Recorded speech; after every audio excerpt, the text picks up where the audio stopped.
पाकिस्तान की national assembly ने नौमुंतखब अरकान पार्लियामान को हलफ दिला दी है।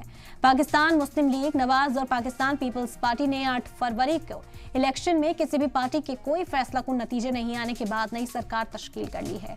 हलफ लेने वालों में PMLN सुप्रीमो नवाज शरीफ, सदर शहबाज शरीफ, PPP के नायब सदर आसिफ जरदारी, सदर बिलावल भुट्टो जरदारी और मौलाना फजलुर रहमान शामिल है।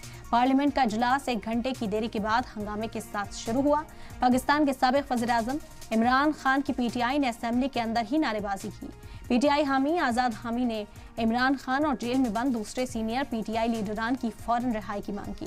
PTI हामी आज़ाद अरकान ने 8 फरवरी के इलेक्शन में सबसे ज्यादा सीटें जीती। नेशनल असेंबली जो पाकिस्तान पार्लियामेंट का लोअर हाउस है, सदर आसिफ अलवी की सरकार के साथ रस्साकशी के बाद बुलाई गई थी।